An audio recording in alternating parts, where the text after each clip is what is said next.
As much as no one would have a problem with that, unfortunately today, the role of The Rock will now be replaced by Roman Reigns.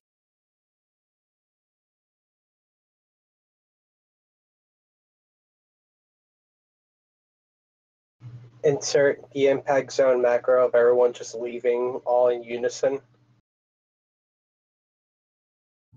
Nope, just got the notification.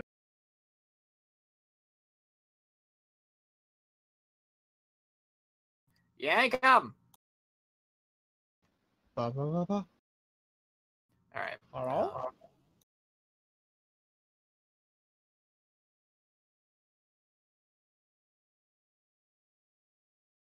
Please make sure that we're actually live.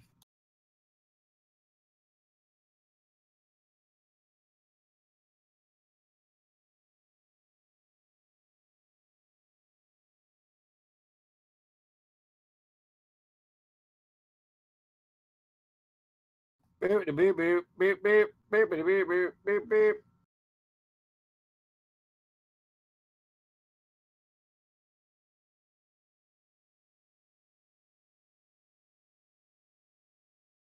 All right, we seem to be good then. Did you guys see all those photos that came out today of people basically cosplaying as ECW? Facebook. As ECW stars? Asuka's BWO. Yeah. Who is Becky? Becky's Tommy Dreamer. Oh, okay. Because you just had the freaking ACW shirt on. I didn't really get a good look at the pic. They didn't show enough of the shitty track pants, which is then you would have known it was Dreamer.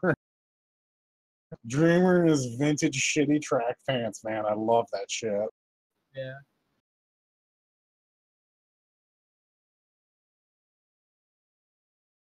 They should have given her a burger also.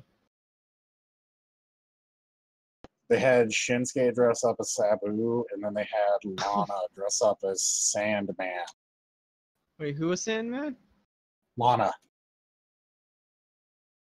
It's like these people are dead.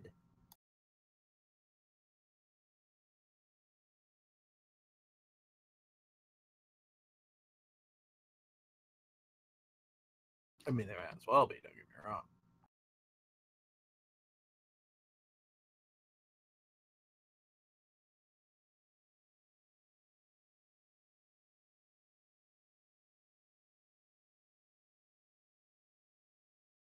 Give me that yappa pie.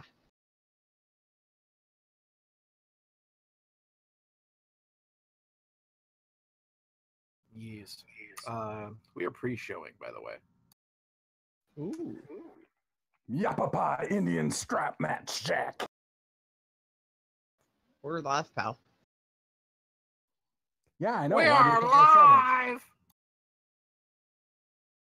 said it? Live from the shitty Discord. Which is better than TeamSpeak. Which is almost as good as Vent.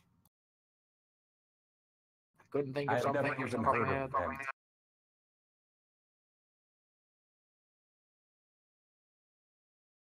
Well, it's like when you were a kid and you shouted in the vents to hear each other on the other side of the house. Ah, the direct communication. This one's pretty funny, too. I don't think this was official.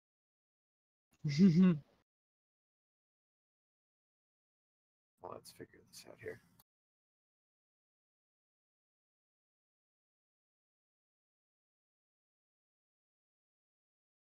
Everybody forgets about Steve Corino.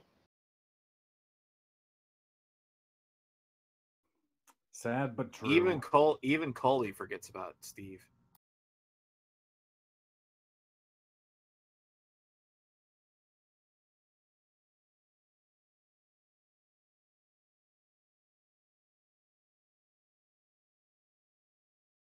Damn.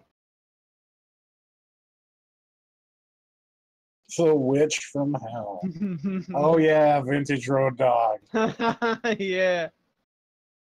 Friggin' dry humping his opponents. Just to give him a half pump handle slam. The format's in the thing. In the broadcaster's room.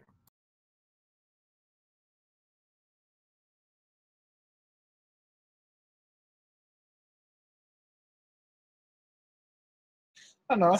I think you could still get fans like this if you have to find the right mindset and like the right place to do it.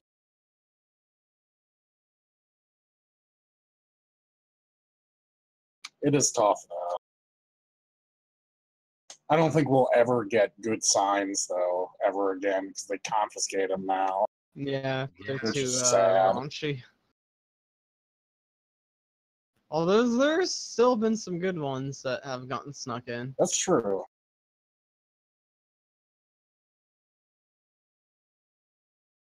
I like bacon. I like bacon. It's such a stupid sign. So for those of us who are paying attention here on the pre-show of the actual episode, we are watching WWF Raw is War, the July 12th edition from 1999. For all the 90s kids out there, get your thumbs way up. Way fucking up. My thumbs are fully erect, baby.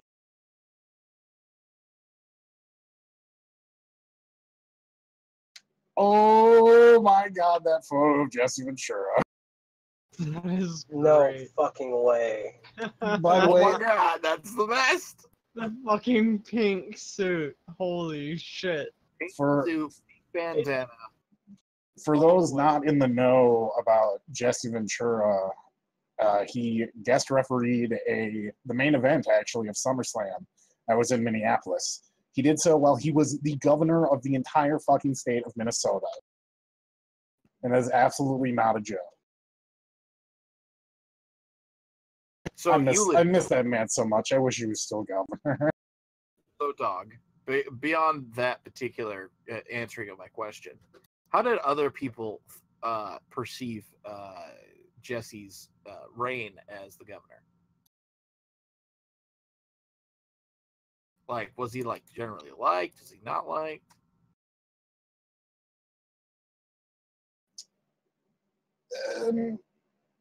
The weird thing about being the governor of Minnesota is like nobody really truly cares that much. Like it's not like we're a major player in the national scene. We're like a medium-sized state. The people, his marketing campaign was goddamn brilliant. Go and find the videos of his. It's Jesse the Mind Ventura, and then there's also one that's an action figure commercial. Those were extremely important to getting him elected because like they're really good commercials and they spoke to young people and they voted in droves for him. Once he got in there, he just kind of did some weird shit. Otherwise, he was pretty normal. I will say my favorite part about it though was when after he got elected, he was on one of the late night talk shows and he was talking about the streets in St. Paul, how they were made and named by drunken Irishmen because they make no sense. And he's absolutely 100% correct, but that became like a big controversy.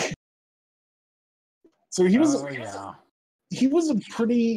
okay governor. Like there's really not much you have to do in the state of Minnesota to be a decent governor.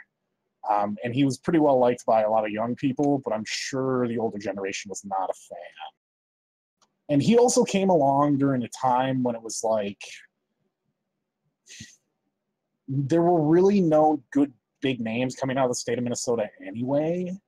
So it didn't really matter if he became like we had a guy, Paul Wellstone, who was going to be a big deal for a long time, and then he died in a plane crash. And he became governor before that even happened, so people didn't really care too much.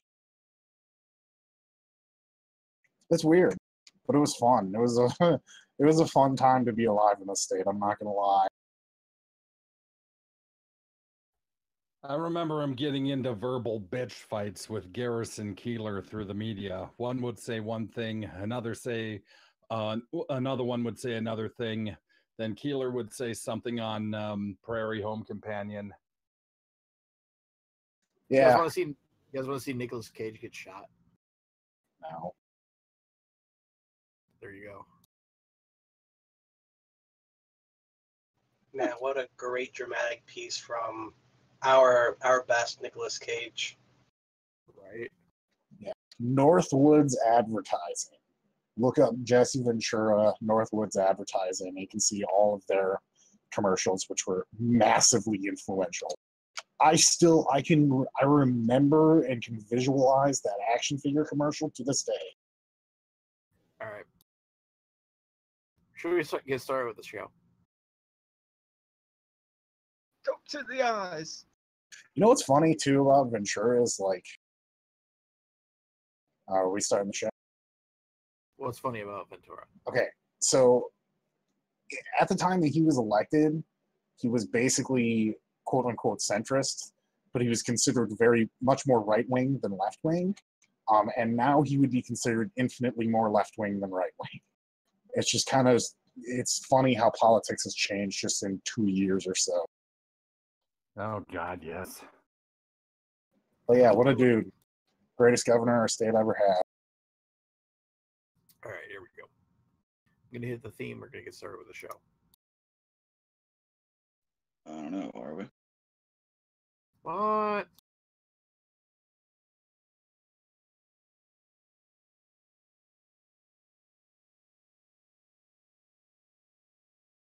What's the theme? You don't know what a theme is? Your 5th grade teacher ain't taught.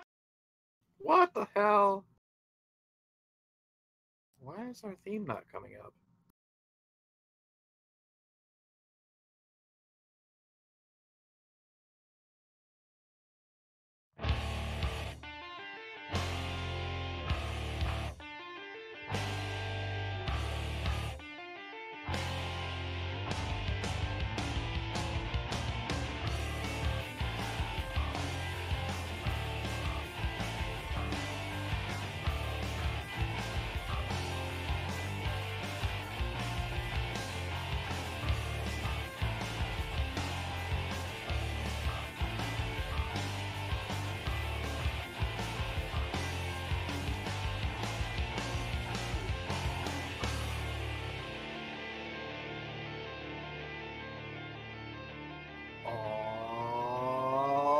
Yeah, it's the Smark Snark podcast. Hello, everybody. My name is Gunnar.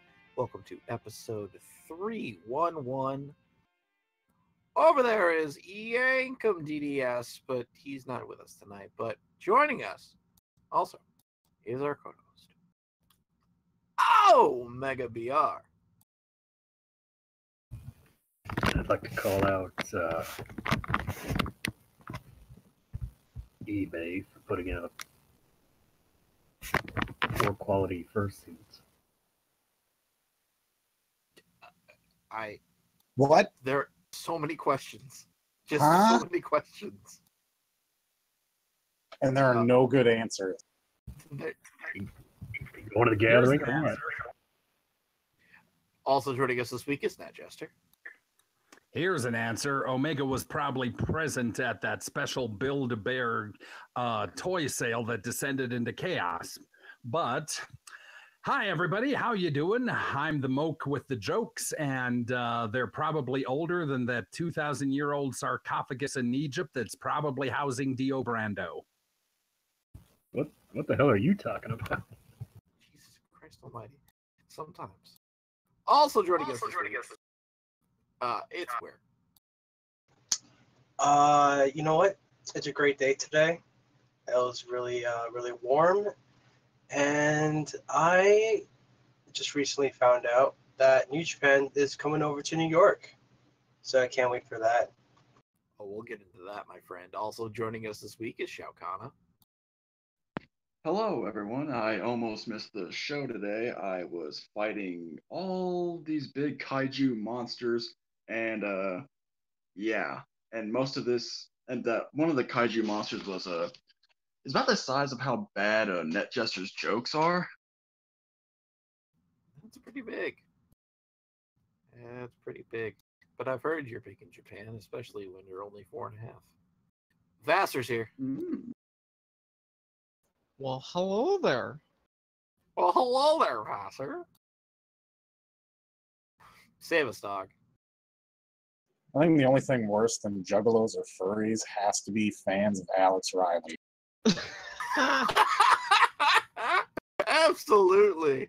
I mean, Oh, wow. Wait, how are they bad? They don't exist. Well, You he's got know, his mom. you know, there's one out there, dude. You There's just just know one it. dude with posters all Dude, over the wall know who it and is? the one action figure. Santa Claus. Miz? No, Jacob. Oh, there you go. No, I'm completely serious too. You can go back and listen to the show. Yankum loves Alex Riley. Okay, I understand everything now. Right? It all makes sense. It all makes sense. At Yankum DDS is Alex Riley. There you go. That's the answer to it, everybody. Yeah, that's the insider. Oh, I thought that would just explain why he's so fucking stupid. Okay, Here we go.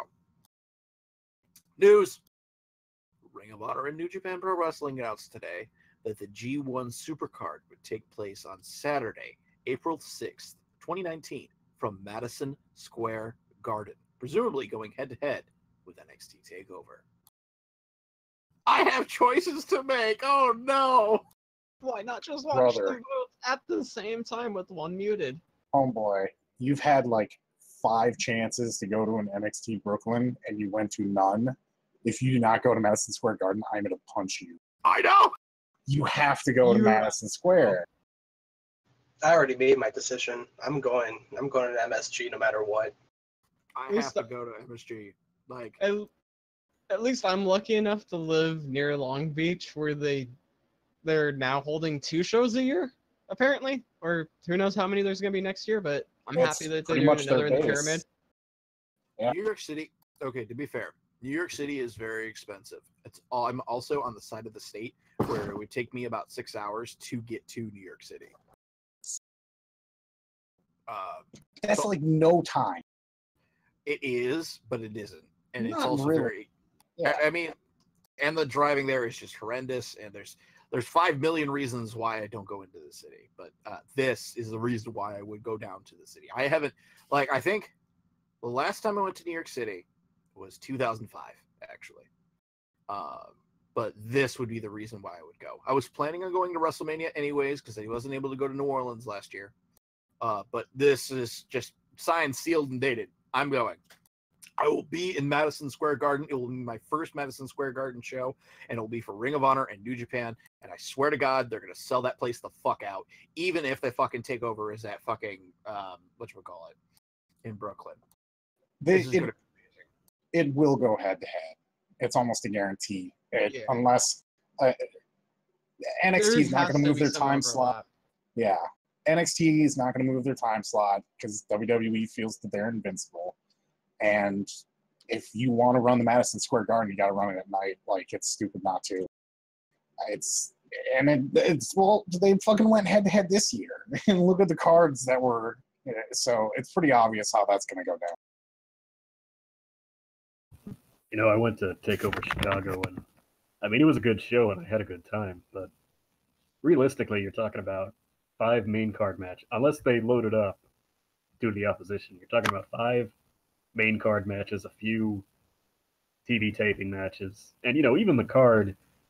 We had Nikki Cross and Shayna Baszler. We kind of knew how that was going to turn out.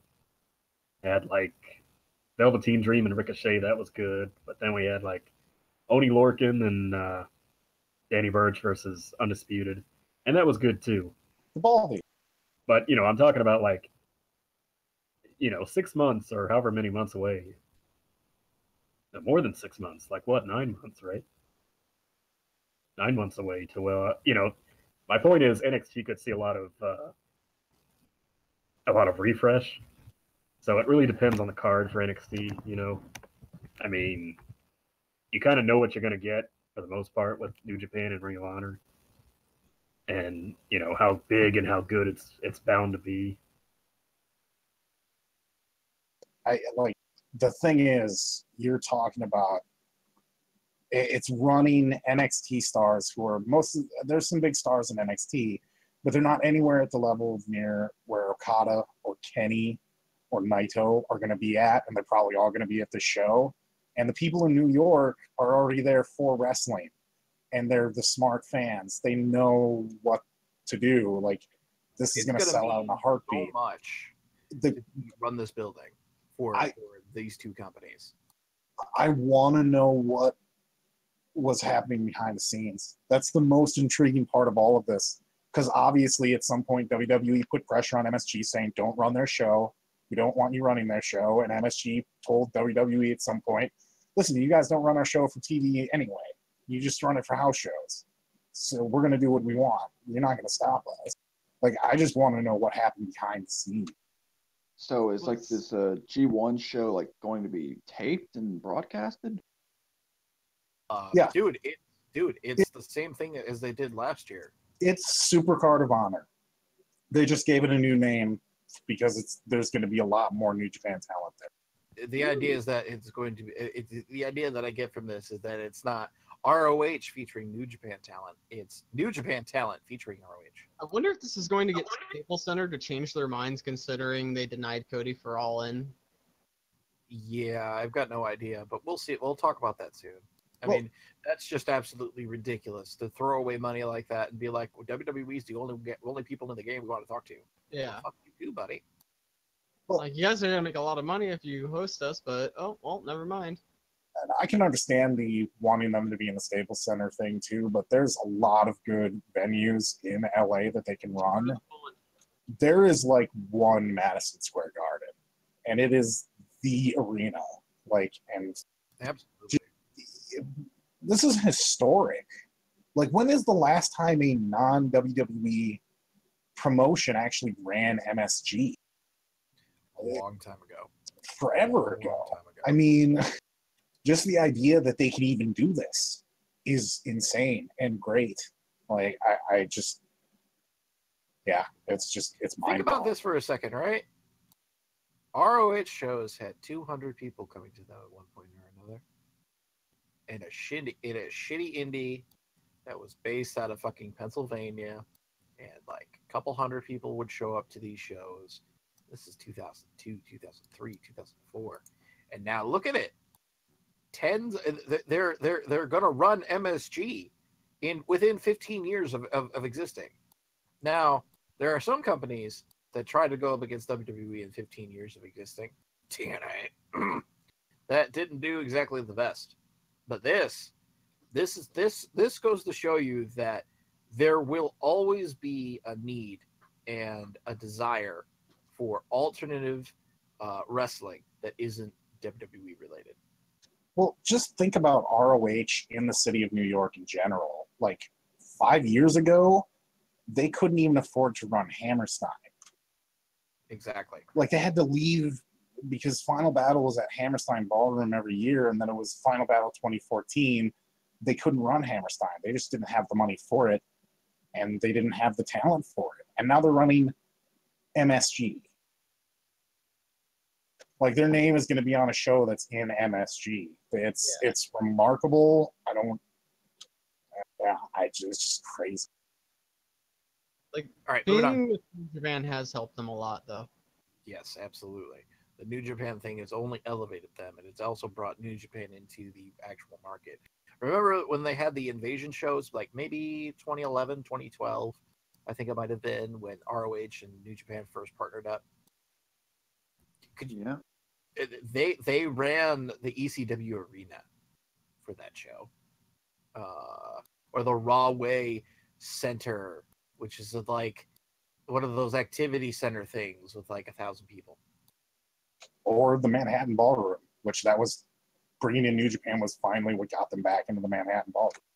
Right. And that was a huge deal at the time. Yep. All right, let's move on. Brock Lesnar appeared for the main event of UFC 226, in which Daniel Cormier became the second dual division champion in history. After being called out, Lesnar hit the cage and shoved DC, then cutting a promo on the heavyweight division and telling Cormier that he's coming for him. Lesnar has re-entered the USADA drug test pool, which will make him eligible to fight in January. And Vince McMahon made the call not to mention Lesnar at all on Raw and focus on Extreme Rules. The idea still being that Lesnar is leaving WWE and taking the Universal title with him. Brock Lesnar single-handedly cut the worst promo in the past 5 years on that UFC show. Fight me. He cut the Booker T on Hulk Hogan using the N-word promo, basically. It was worse than that. Yeah. I mean, it was Really? it was just awful. The pacing was not quite right, and I was gonna say this is the best professional wrestling angle I've seen in years. Right? it is, and it's not even in wrestling. It's not in wrestling whatsoever. I mean, this is straight out of professional wrestling. Like, this is what someone would do to Brock. with him. You should have had the belt around his waist as he came out into the cage. The biggest thing about this that I'm taking away is the simple fact that Brock Lesnar is old, and he wants his last shot in UFC. Now, he had that with Mark Hunt, but he got popped. He got popped with fucking steroids, so he doesn't want to go out like that. So now he's going to go make a bunch of money with one fight, and then go home again for the season. You know what? Ass kicked by DC. Good, because DC deserves that money and he deserves that big fight. Because he got fucked out of multiple big fights that he deserved, and the one big fight that he got screwed over because the other dude was doing roids, at least roids, and probably a lot of other shit too. I'm expecting another first-round knockout from DC, but I think it's hilarious that the baddest man on the planet is looks like it has a fucking dad bod. No, he looks like the kid, the yodeler from Walmart or whatever, grew up. From all the way down to the cowboy boots with the jeans tucked into it. I mean, for fuck's sake. But that's what he is. He's the world's biggest redneck. He always has been and he always will be. So that was 100% him. So I approved of it. I mean, if you remember WrestleMania 31, when he was in the crowd and they shot him reacting to Seth Rollins cashing in, that was a fantastic moment, and you know that he's all big on professional wrestling. So if this build isn't like WrestleMania-esque for Brock versus DC, I would be very surprised. I mean, that first promo was already wrestling-esque. We're well on our way to that. Plus, it's a whole half a year before he can even potentially fight. I can't wait for the press freaking the conferences are gonna be crazy. Do they do this in Vegas or New York? That to me is the last question left. New York, I believe it is. Yeah. All right. Okay. Well, with all this, you can leave the Enochiism, but the Enochiism can't leave you. That was the best. Oh yes. All right, moving on. A little more serious topic here. Hiromu Takahashi suffered what is believed to be a broken neck during his match with Dragon Lee at the G1 Special. He was able to return to Japan and can sit and talk as of now. Jim Ross suffered issues with his ribs and lungs after Jay White threw Juice Robinson through the guardrail, which was not properly latched together, causing a chain reaction that sent him from his chair. Fandango suffered a left labrum tear in his shoulder and will likely be out 6 months. Goldust underwent surgery in both knees this week, and Ric Flair had surgery on Monday to eliminate the need for a colostomy bag. He can poop again. He can poop again! Congratulations, Rick. You can give a shit. Yeah. Yeah, it sucks for JR. It's like, god damn, Yeah, those that guardrails. was like those guardrails, the pins that go in the fucking latches. Yeah, they weren't there. like set down. They were just kind of sitting. All of them were just kind of sitting next to each other and not even like put together correctly, which is kind of shitty on their parts. Yeah. Also, But I guess it only seemed like that on the corner pieces, which are the only ones they really threw people into. Yeah, it's like Jay White got like the most heat in that whole show, and with Josh Barnett charging at him like that, all I want is Josh Barnett in a New Japan ring. Give it to me. I love how fucking pissed off JR was on the mic after that for like the rest of the match. He was just cursing and not giving a shit and just man. Give me Josh Barnett in the ring if it takes him the fuck off of commentary, please. I just want to see him tackle Jay White in half. That would be great. Their commentary blows. Yeah. They're so completely out to lunch, and they clearly don't give a shit about the product. It's not that they don't give a shit about the product. It's that they don't give a shit about learning about the product to even put out the effort to pretend to care. Exactly. They've gotten a little bit better, but they're still like they're not even trying. And the only reason we have them is because of the Access deal. So they have to commentate every show after the fact, basically, except for the ones in the US, and the ones in Japan are commentated by people that are completely different for the English. And why can't we get them in? Because fucking Access. I mean, like the people who commentate the Japan shows, Don Callis, Kevin Keller, are actually competent. They actually know the product. Yeah, they know both ROH and the New Japan and can follow all the wrestlers and know the stories behind them. And it's actually good to listen to them over the Japanese commentary, because anytime they have an Access show, I just want the Japanese commentary so bad. I hate any other commentary that isn't the Japanese commentary, essentially, for New Japan. Right, and it's like, yeah, I prefer to watch it in Japanese, but say like someone wants to like learn the product, but that does not want, they don't know Japanese, they want the English commentary. I'd say, yeah, listen to Kelly and Callis. They're not horrible, but like still I prefer Japanese commentary or Japanese wrestling. But if you want to learn the product in English, listen to Kelly and Callis. Kelly and Callis are very knowledgeable, so yeah. Every time I hear Kelly commentate, I always think it's ROH. Yeah. Same. I can't get it out of my head. All right. By the way, the latest update on Hiromu is that the word going around is that his injuries will not require surgery.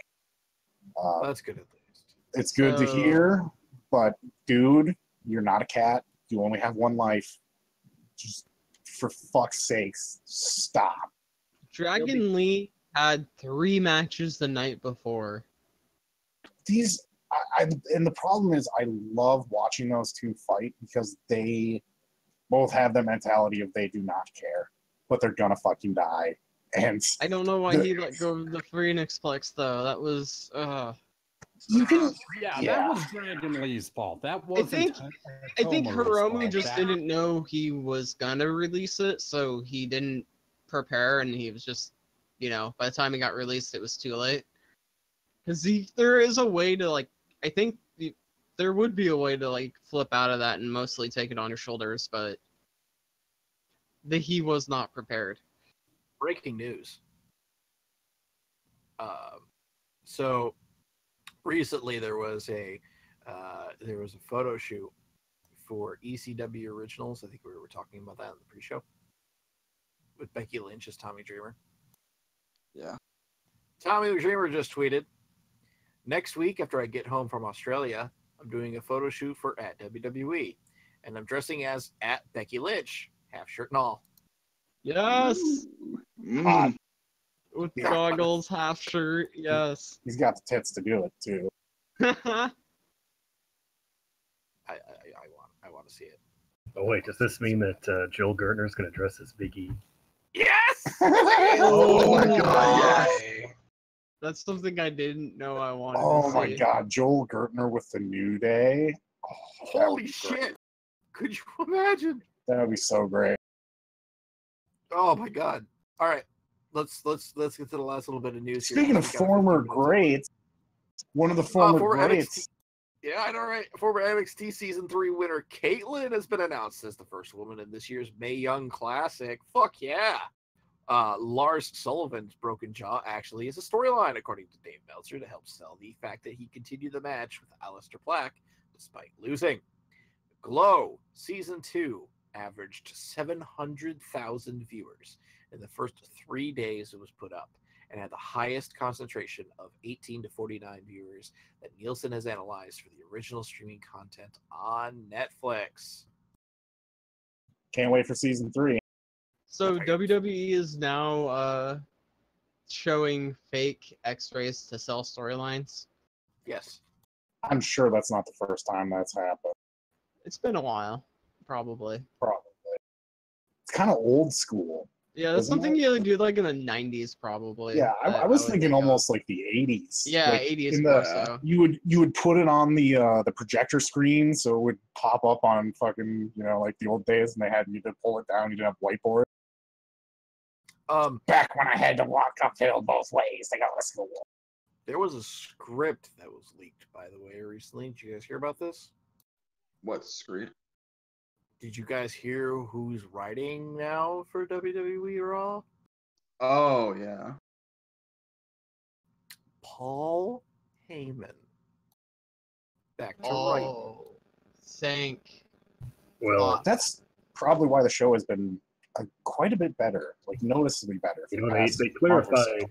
they clarified he's not on the writing team, but he has been writing certain segments or helping to write certain segments, mostly the Lashley Reigns stuff, because kind of like when he did Lesnar and Goldberg, he had a hand in all those segments. I was gonna say the Lashley Reign segments really felt like his. After I heard it was him, it was just like that is definitely a Paul Heyman thing. That's kind of a classic ECW thing, is to empty the locker room to stop a brawl. And then have it keep going no matter what. The dives. No, that's the really TNA nice. thing. Well, I mean, it's not the TNA thing. I mean, it's perfectly fine to have a brawl keep going. I mean, the best one I've ever seen that I remember is Cena and Brock in 2012. That was fantastic.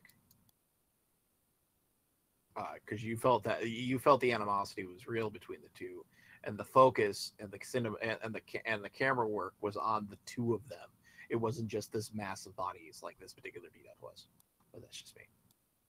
All right, let's move on. 15-minute sign limit. Ding, ding, ding. I don't even have. We don't have our technical producer with us, so we're gonna, not do the sound effects. We're gonna talk about Extreme Rules, which is this week apparently. Oh boy, guys, who's ready for this one? I'm missing half of it anyway, so who cares? I'm gonna miss most of it, more than likely. All right, let's run through. The New Day versus Sanity in a tables match on the pre-show. Okay, this is weird. Like you finally have a hardcore stipulation on this goddamn Extreme Rules show, and you put it on the fucking pre-show. Sanity wins, and no one gives a shit. Next. Yes, Sanity gets their first main roster win. The only reason I care is because I love tables matches. I have a feeling that Big E will eat the table. Delicious.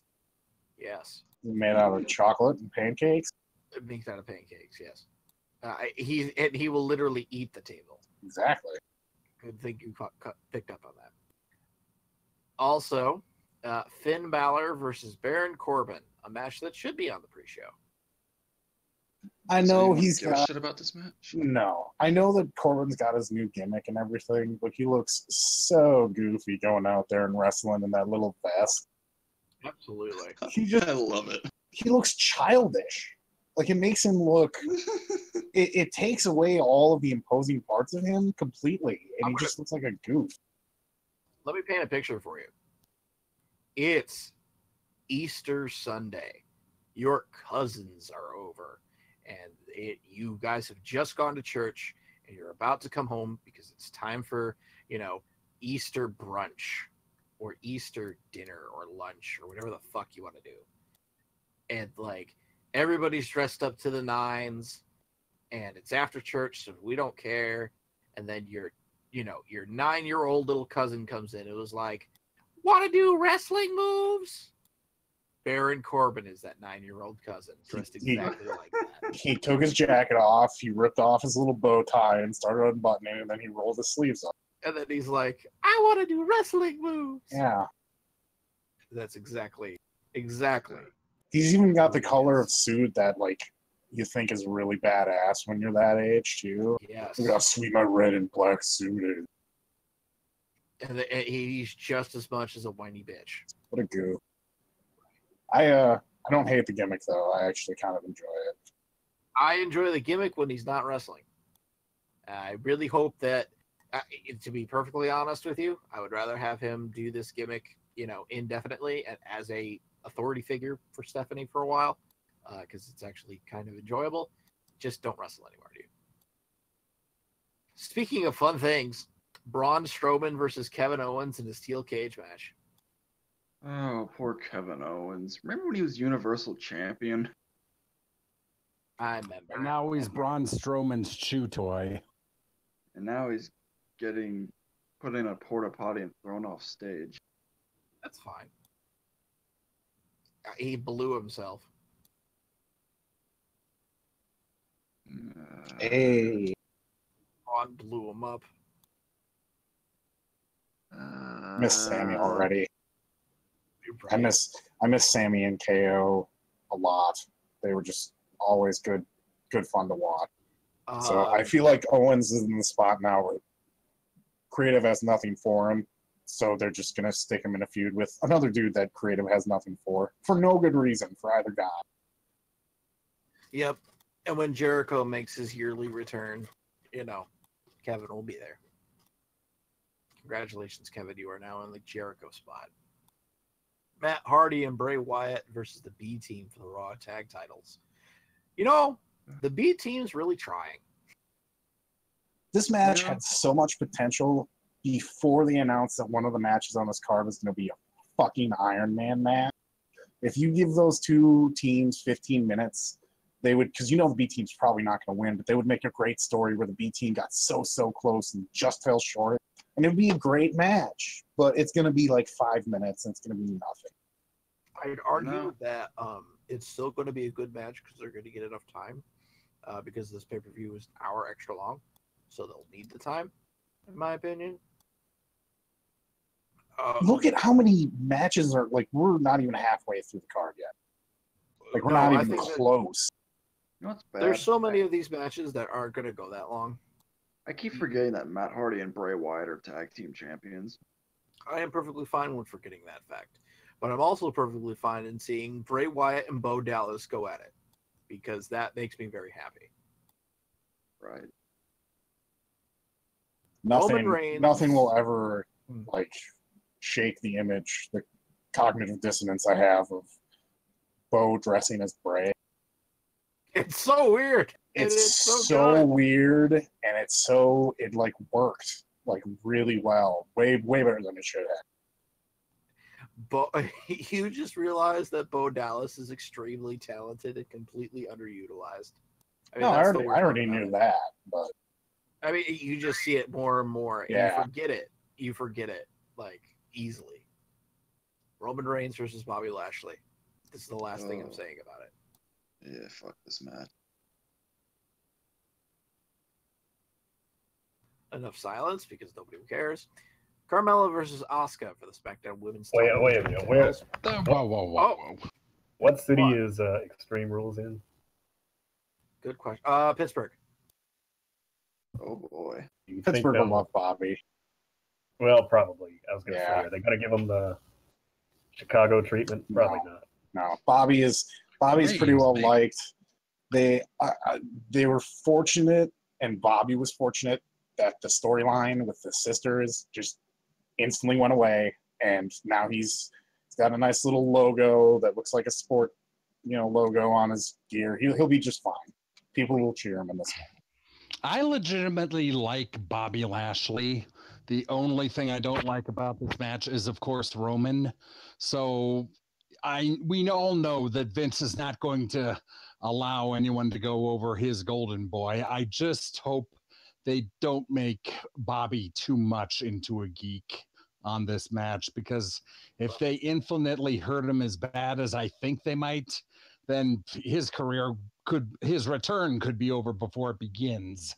But Bobby opens his mouth and it's over. Dude, he got saved from a storyline about his sisters, and they did a boot camp segment like it was the original run of NXT. Hey, that was pretty fun. I like that one. It was fun, but it definitely doesn't make Bobby Lashley look... That makes him look like 10 times more of a geek than whatever they do on Sunday. Oh, they're not going to do something that bad. thing. I think they're going to do the old Reigns beats Daniel Bryan, and then Daniel Bryan extends his hand, and Reigns has earned his respect. Sure. Sounds good. Don't care. Carmella versus Asuka for the SmackDown Women's title. James Ellsworth is suspended in a shark cage. Now I only want to hear Shao Kahn. Shao, I just want to know, how does it feel to have Asuka be in a shark cage match? Well, just now 3 months it took for them to make her into a joke. I feel like now it is time to redeem her. I think she's going to win this match, and then I think she's going to win this match, and before SummerSlam, they're going to have the rematch between these two, and Asuka's going to win that, and I think they're going to do Asuka versus Becky Lynch at SummerSlam. Is Ellsworth going to pull a Enzo and squeeze out of the shark cage? That was literally the first thought I had when they booked this. Is that he's so too skinny. thin. Yeah, he's so skinny he could easily fit in between them. His chin won't be in the way either. Exactly. Of course. Righto. Or he just has a fake chin on and it has the key to the shark cage in it. Yeah, what's that protrusion off of his face? Oh my God, it's a fake chin. Facial Like the surgery? Crimson Chin's chin implant. Oh, God. Anyway, real quick, I just want to say one little thing, and that is that this match. Oh God, I forgot what I was going to say. God damn it! Go away. Yes. James Ellsworth is going to interfere in this match somehow.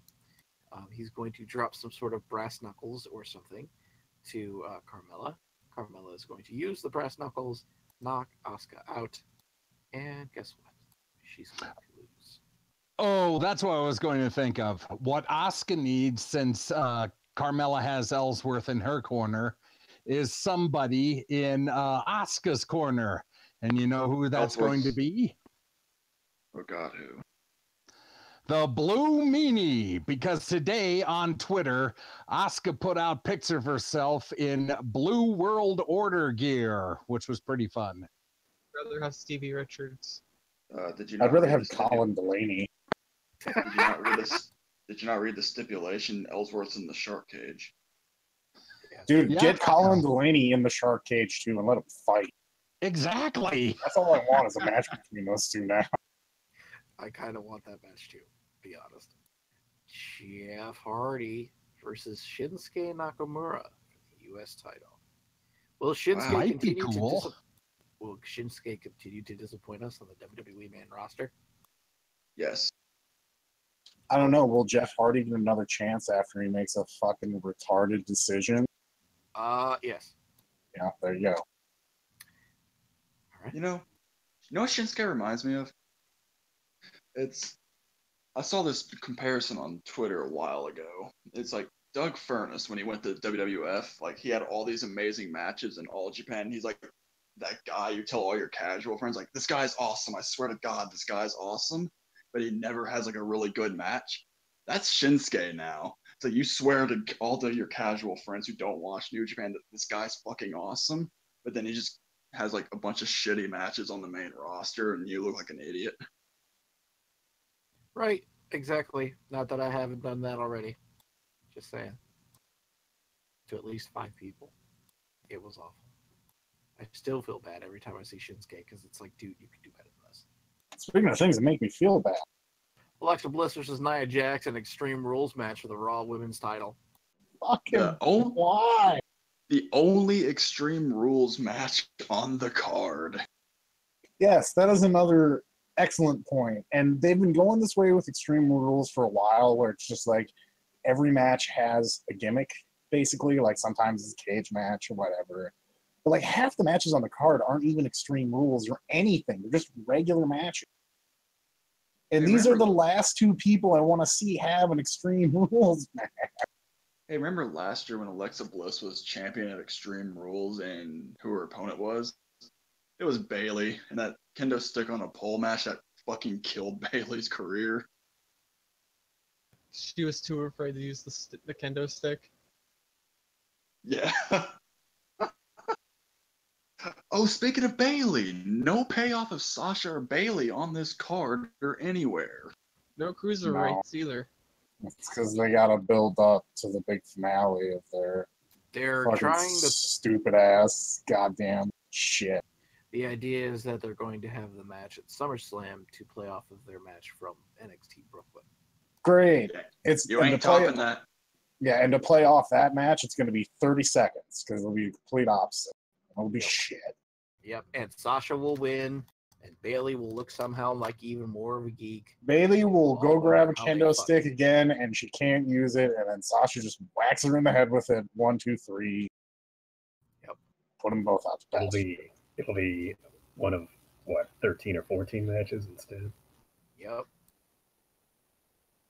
By the way, I just got to say, for being such close friends outside the ring, Alexa Bliss and Nia Jax really do not have great chemistry in the ring.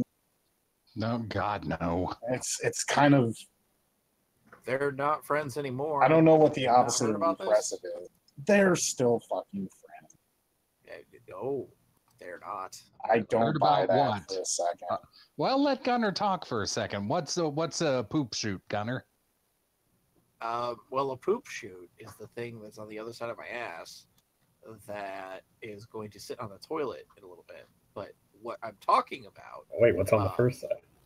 You don't want to know? I really don't want to know. You don't want to know. But the thing that I'm talking about here is the fact that apparently there is real life heat between Nia Jax and Alexa Bliss. And there is actual real heat on Nia Jax that's like super real life kind of crap. So apparently Nia ran her mouth about, somebody getting a certain white ink tattoo and what it has to say, that sort of thing. And they're having like this cat fight over it. And like all their pictures from Instagram are deleted of them together, and they blocked each other and unfollowed each other on Twitter. Wait, is that the thing where it was accusing Bliss of like sleeping with some executive at WWE? Yes.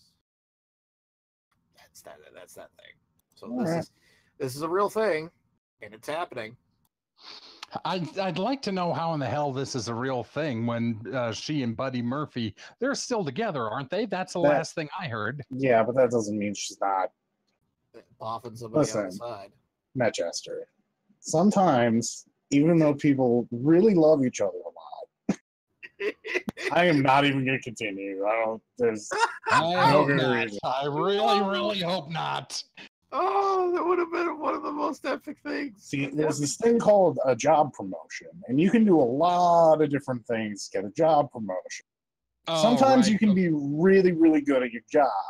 Sometimes you could be really, really good at another job.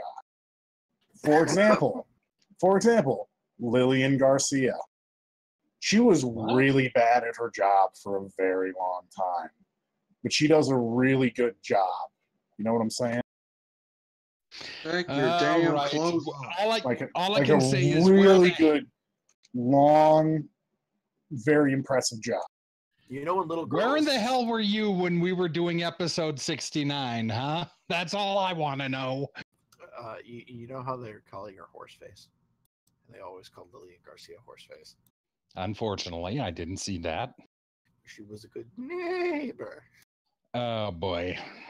Oh, no. So that's a reason. So speaking I thought it was because she munched on carrots. She likes munching on carrots, too. That was like some big... That's why I thought her pastor was very fancy. Well, let's put it this way here. Saddle was for everyone. Speaking of shit that's going to munch on carrots, this fucking match, dude. Seth Rollins versus Dolph Ziggler in a 30-minute 30-minute Iron Man match for the IC title. Okay, hold on. Stop right there. I am still a fan of Dolph Ziggler. I think that he's phoned it in for a very long time. But in this match in particular, I have a feeling that this will be very good. As tired as I am as of Dolph Ziggler, he still can be a good wrestler, and he's going in there against Seth Rollins, who's probably their best worker in the ring right now, out of anyone in terms of match quality. So, 30-minute Iron Man match. Dolph Ziggler is the Toronto Raptors of the WWE. All right. Okay. I'm not sure I see that one. You're talking to a whole lot of people who don't watch basketball, dude. Okay, well, this particular past season, the Toronto Raptors were very good. Yeah. Right. I'm just explaining it. The Toronto Raptors were very good. However, what happened is that they played down to their opponents. So whenever they faced a crappy team, they played like crap. Ziggler does the same. So whenever he wrestles somebody who's crappy, he has bad matches and doesn't care and is sloppy. Okay, I get it. And then whenever he faces someone really good, he has a really good match and then loses. Right, exactly. Because that's what he's supposed to do. Because that's what the Raptors do. Right. Yes, exactly. Okay. Yep. And that's He would look pretty good in Raptors gear, actually, if he had that for the theme. His gear. That'd be cool. I mean, he's just as disappointing as Toronto. Just saying. I'm perfectly fine with this. I think it will be a good match. Predicted star rating, by the way, 3.75. I predict that I'm going to take a 30-minute shit during this match. I bet you are. But hey, let's talk about the best thing that's on SmackDown. Team Hell No versus the Bludgeon Brothers for the SmackDown Tag Team titles. Fuck you. What? What's wrong? This I don't give a shit blows. about this match. Okay. The shut worst up. thing on SmackDown in general is the Bludgeon Brothers. Well, yes, they are, but the best thing on SmackDown is Team Hell No, and Kane. I just want Kane and Daniel to completely interact. Like, just shut up and let them interact for 2 segments on the show. I am perfectly happy with this. The shirt is god awful, though. Oh my god, that shirt is like one of the worst shirts ever. It's Golden Sin Cara penis shirt bad. Oh no, it's yes, not that it is. bad. It's that bad. It's that bad. It is awful. It is one of the worst shirts I've ever seen in my entire life. It just sort of reminds me of the head of Gurren Lagann, that's all. Maybe. Speechless. Okay, So but I mean, I'll this stop with the anime, all right? this is far from the first shitty shirt that WWE's pushed out recently. So. Absolutely. But no, this will be okay. This will be passable. I think that this will be be an all right match. Kane will get in trouble. You know what I think about this match? I say hell no. I'm gonna bludgeon my eyes out before I fucking watch. All right. Do you get it? Do you get the joke? Unfortunately, yep. Why is this not a hardcore match It of should any be. type? Didn't the Bludgeon Brothers like put Brian through a table or something? Shouldn't this be a ladder match? Because there's no ladder match on this show. I just why is this not anything that would make it something? It should be a ladder match. That's all I'm saying. Dude, that's the best way to describe this card. Why isn't it anything that should be something? I could see not doing a ladder match because you just had Money in the Bank and you got TLC. You could do like a chairs match or Dude, bring Call back it the a chairs stairs match. match. put the hammers on a pole. Hammers on a pole. Hammer on a pole match. Speaking of One in hammer and each sickle, opposite corner. speaking of hammer and sickle, AJ Styles versus Rusev for the WWE title in Rusev's very first singles WWE title match. Took him long enough. Fuck. Damn. Finally, his complaining paid off. He In hit what's probably going to be a match for the ages if they give him the time for it. his commentary was boss, by the way. Fucking love it. I'm excited for the match. Too bad AJ's gonna win. I mean, not too bad AJ's gonna win because AJ Styles has been one of the great WWE title, champions of the past couple of years. To be perfectly honest. But like, It is sad though that Rusev is not getting any type of real shot. He's getting the title match before the big show. Like this is the title match before. Is there a pay-per-view between now and SummerSlam? No. Yeah, so this is the throwaway title match before Styles goes on, defends against somebody, a real challenger at SummerSlam, and he deserves better. But they give him 20 minutes, I'm not going to complain, because it'll be great. Yep. He is the Hiroki Goto of last year. Yeah. Man, that's sad. Kind of funny that Rusev Day is kind of cooled down, but now that they actually go through with it, but it seems transitional anyway. So they did say, or Kane rather, if he becomes a mayor, he's gonna make Rusev Day an official day. There's a picture of him and Rusev holding a sign that says Rusev Day, which is fantastic. Hey, doesn't Rusev live in Knox County? He lives in Nashville. Yeah, I was going to say, I think they live in Nashville. Okay. I don't know. I just know Rusev's like a big Predators fan. Which is cool. That's not cool. It's pretty cool. It's pretty cool. He's also a huge Clippers fan, so explain that shit. Exactly. What? The Clippers? That's a real thing? Poor bastard. Right. Thinks the Clippers have been doing better than the Lakers. Ooh, shots not for long. Yeah. His name is LeBron, and he has no support. Oops. Yep. Oh, just give the ball to him anyways, and he'll just fucking carry the whole team by himself. I saw a whatchamacallit? I saw an ESPN thing today where it's like, is the NBA losing viewers because it's not competitive? Yeah. Duh. Really? Duh. Dairy Queen drive-thru.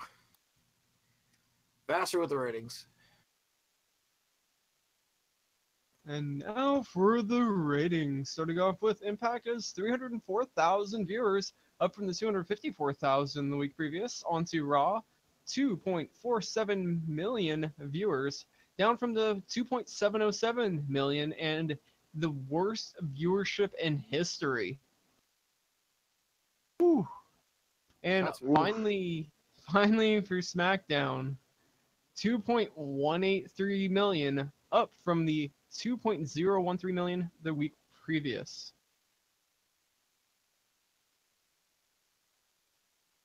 That Raw rating, holy heck. Wow. Less than 2.5 million, damn. It's now SmackDown. Shao Kahn with birthdays. Hang on, let me pull up the format. Alrighty, the birthdays. On the 12th, we got Gito Mongo, Joe Montantino, Roy Heffernan, John Catan, Bobby Bruins, Troy Enders, Rebecca Austin, and Joe Murnick. And on the 13th, Chris Cash with a $sign. Tony Bourne, Kenny Ackles, Frank Krawek? I don't know. Ken Tasker, Ira Dern, and Elmer Estep. I don't even know who any of these people are. On the 14th, Charlie Lay and Johnny Eagles. On the 15th, Alex Karras, Charlie Strack, and Pete Mayringer. And on the 16th, Mighty Igor, Happy Humphrey, Ray Richards, and Derek Wayne. And on the 17th, Randy Anderson, Edward Carpentier, David Peterson, Imani Lee, Dr. X, Frank Taliber, Jean Antone, Frank Martinez, Frank Finnegan, and Lee Estabrook. And on the 18th, Gilbert Guerrero, Mike Nazarin, and Manuel Blomfield. And that is the birthdays. And now it is time for This Week in Wrestling with Omega PR. Yes, this week in wrestling history.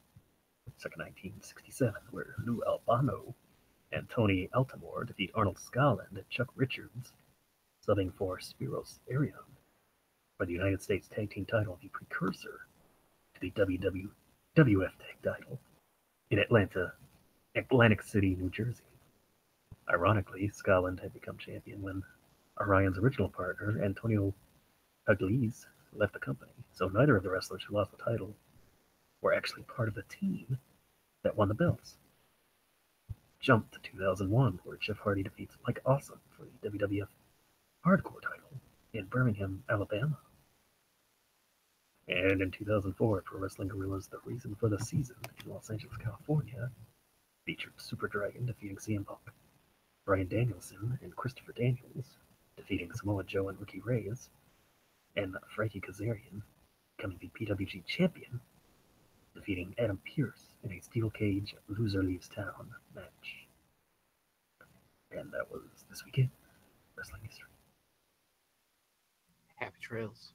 Happy Trails this week to former Memphis wrestling personality Nate Whitlock, who passed away last Friday. And happy trails to Enzo Amore, after the Phoenix Police Department released their report on his sexual assault allegations, which suggests that he did not know about them until the day the accuser went public. So Enzo telling the truth? What? It's been known to happen. All right.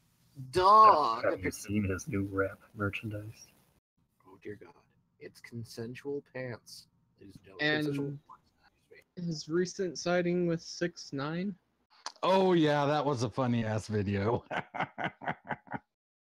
No, his new merch, I gotta say, better designed than the merch WWE merch is putting out recently. Yep. I know that's a low fucking barrier, but that really says something. Yes, it does. Hey, Dog, I heard you had a button question. Yeah, so we've got this new game, this new segment. It's called The Button. So essentially, it's the classic horror story, or however you want to call it, of you press the button and this really, really good thing happens, but also a bad thing happens. And it's, do you press the button or not? So I'm sure because all of us at one point or another, considering how big wrestling fans we are, had the thought, what if I could be a pro wrestler? Well, what if I told you you could be a pro wrestler? Not only do you get to be a pro wrestler, but if you press the button, you get to have a fulfilling and amazing relationship with the one and only Ember Moon, who is a lovely young lady. It lasts as long as you want it to. You will never fight. You're just more in love with each other every single passing day. But if you push the button for your entire wrestling career, the only thing that fans will ever know you for is for releasing a t-shirt with a picture of you carrying Ember on your shoulders with the words King of the Black Women blazoned across it, so much so that the fans will scream it at you if they ever see you at wrestling conventions or wrestling shows, or even if you're just backstage with Ember. Do you press the button?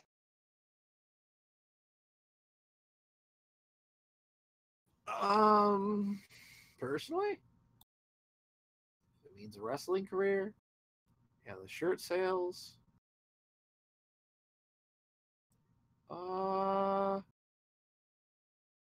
Yeah, press the button. I mean, nothing but love in that particular statement. We're talking like literally the only people don't know who you wrestled for. They've never seen a match of yours. You still get the wrestling career. Right, but then you get the groupies too. And like, yeah, I could work with that. It's fine. And hey, good relationship too. Who cares? What do you think, Jester? This is a tough one. Lord knows I'd love a wrestling career, and Lord knows being in love with somebody who is as beautiful and I'm sure as a good person as Ember Moon is would be amazing as well. But she's awesome. She's, by the way, she is like the ultimate weeb. She's way more of a weeb than Sasha pretends to be. So, in other words, once Great Black Otaku finally makes it to the main roster, she's guaranteed to have him as her boyfriend. No, because Brendan is married and has like 2 I kids. didn't know that. He's been married for many years. He's a great dad, actually. Oh, that's great. But still, that's the only thing. Not your ring work, not all the things you've tried to do in your career. The only thing. Oh God. Oh, that. It's not like I'm a chicken shit. Just but spit it out still, already. Just say you wouldn't press the button. I don't think I'd press the button. All right. It just wouldn't be worth it. I don't think. Omega BR. I don't know, having a fame and fortune and a career, something of fortune. Kind of a uncouth thing to be known for, but You'd essentially be Virgil. What? You'd essentially be Virgil, only with a relationship. Virgil, wow. Well, that's not so bad. I mean, it's better than being a nobody, so I'd probably do it. Shao Kahn. Okay, so what happens if I don't press the button again? Nothing. You live your life as you are right now.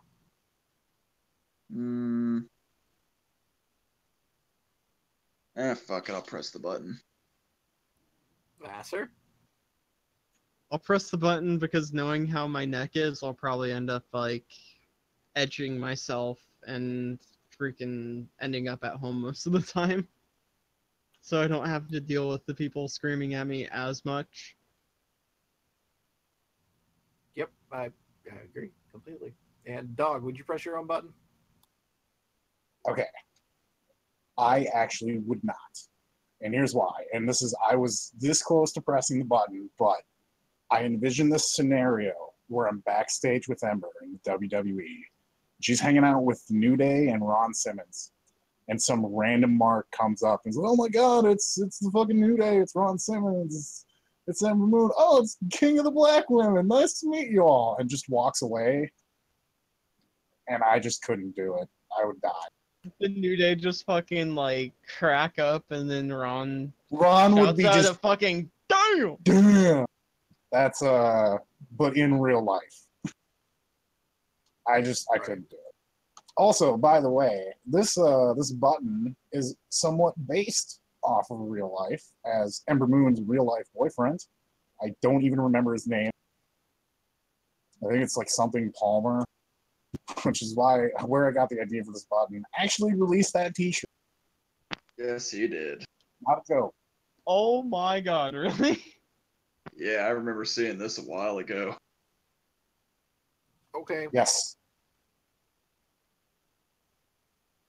King of the Black One.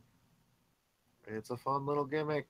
I mean, I if it was like super racist, I'd be like, no, that's terrible. That's awful. That's. Why I thought that's why it made such a good button press. Is it's just like, it's tough, and obviously, I would assume in real life, Ember is cool with it, or this guy is a massive dumbass.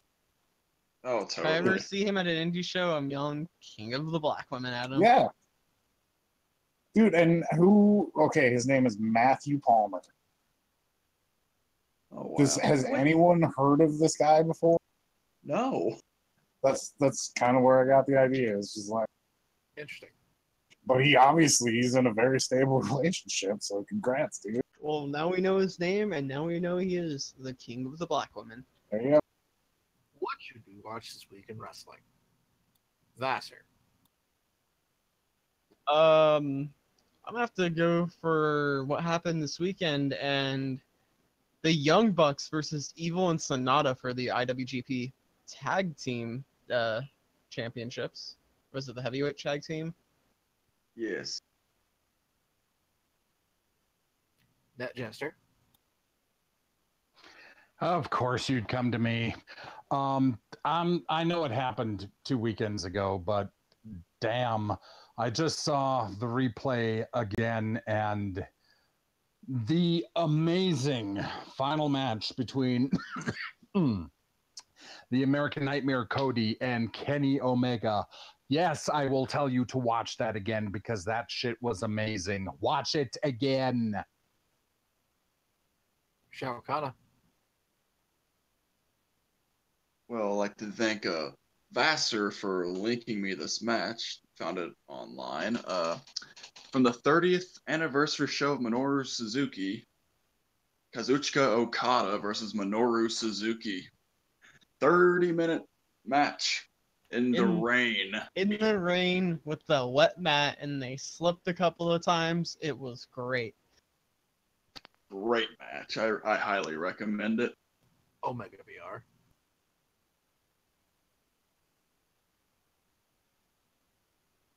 Oh, Omega VR.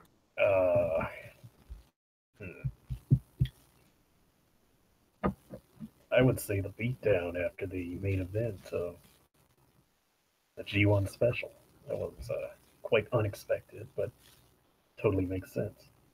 That was fantastic. The Tongans did nothing wrong. They didn't, to be perfectly honest. Fowler did nothing, literally. Yeah, I saw the tweet right before it happened. I'm like, is this symbolic? And then it happened. I'm like, God damn it, Tama. He did nothing wrong. Save us, dog. What should we watch this week in wrestling? Tama couldn't keep his mouth shut.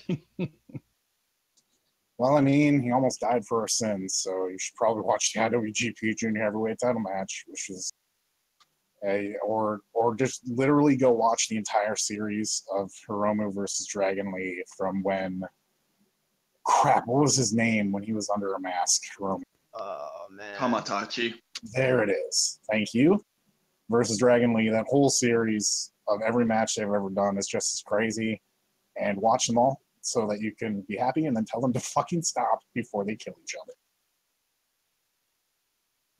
I am going to tell you to watch this past week's episode of SmackDown and watch all of the Team Hell No segments, specifically the one where Kane quotes "In Sync" and says everything, and then Daniel Bryan says everything still applies, and also the ending segment with Daniel Bryan inheriting Kane's powers, which is fantastic. Exactly what you would expect out of, people that they're trying to protect and not do anything with. I mean, this is better than watching Daniel Bryan take a head dive. Am I right? Right. And also, it's not a portal to hell. It's a gateway to hell. Correct. Well, it's long been established that he is the third brother of destruction. Very important. Very important. So, are we gonna get Daniel Bryan reaching out from under the mat and tearing somebody down to hell? Please, please, that would be fantastic. Yeah, this whole thing would be worth it if I got that. That would be amazing. SummerSlam. Okay, so I can't find the picture right now. Otherwise, I would have posted it, chat. But there's this Walter picture, and I say that, and I should probably have like 3 of you already know what I'm talking about. Yeah. Yeah. Trying to smack the man's nipples off because of how much bounce there was on that. Jesus Christ. Essentially, envision that you have, about, the pecs of someone who works out pretty frequently. It's pro wrestler. They're going to do some lifting. They're going to have some fairly big pecs. But instead of where the pecs are, they're just completely flattened, like just water balloons. And Walter's arm is now, he now lives there. You can't stop him. Wait. Are we talking about Kofi or are we talking about somebody else? No, we're talking about independent wrestler Walter. Walter.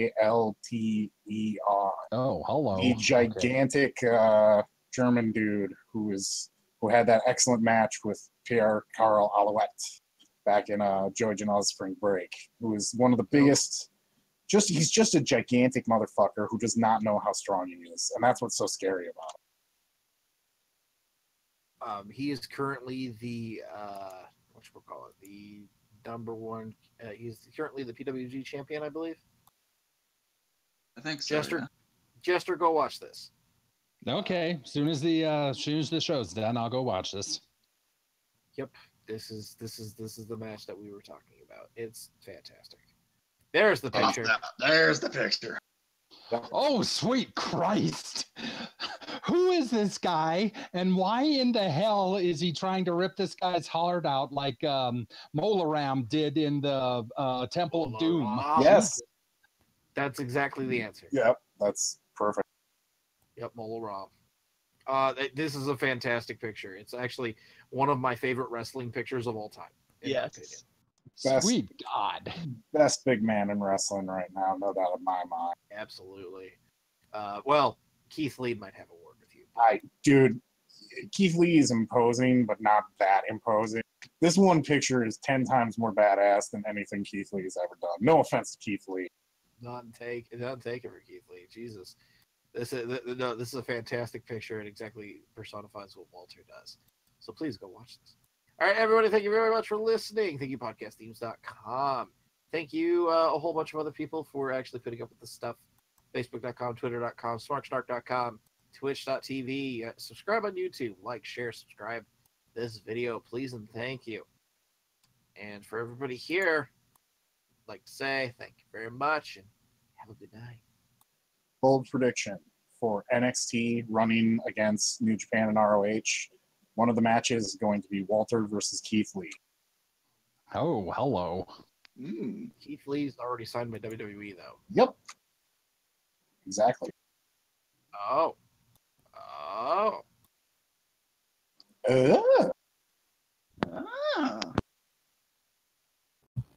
Good night, Star Mill.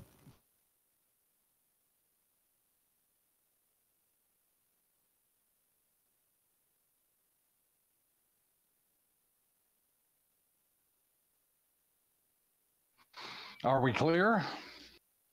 Not yet.